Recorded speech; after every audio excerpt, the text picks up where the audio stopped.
In the sun-drenched village of Umuahia, where whispers traveled faster than the wind, lived Adanma, a girl with lips so full, so distinct, they became her signature. Elders called them the lips of a seductress.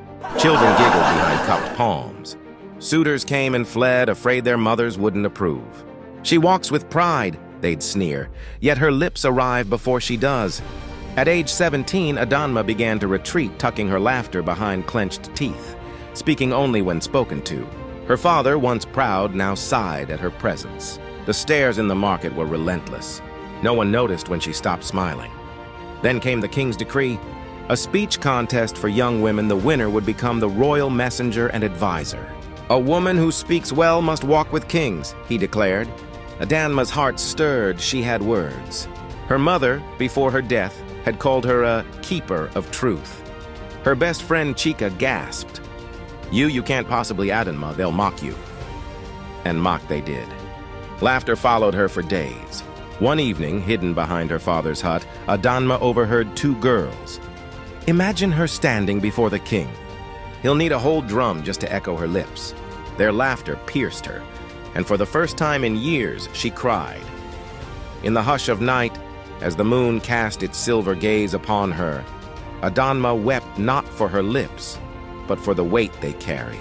Then in the wind came her mother's voice, soft and firm. Your truth is not too much, my child, it is your crown. The morning of the contest, girls paraded in fine wrappers, brows adorned with gold dust. Adanma came barefoot in her mother's faded blue. Gasps rippled through the crowd.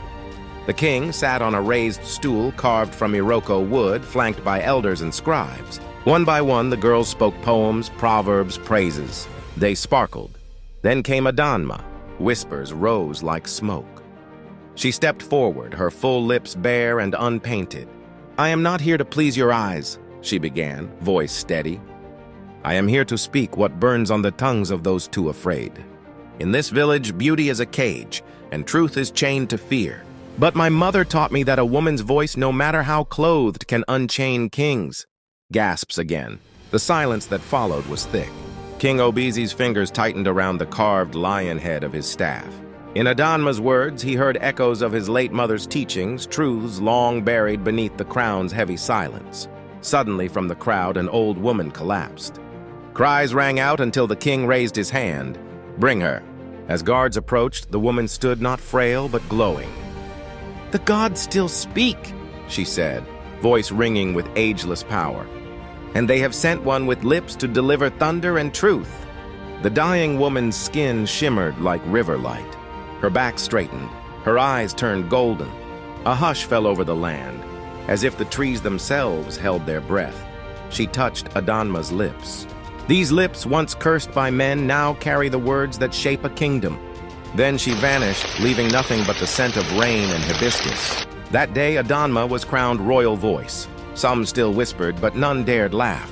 Years later, children would mimic her speeches in village squares, stuffing cola nuts in their mouths to imitate her lips. And in the palace, above the throne, hung a portrait of a woman in faded blue lips, unedited, crowned with dignity, smiling down on a kingdom she helped heal with truth.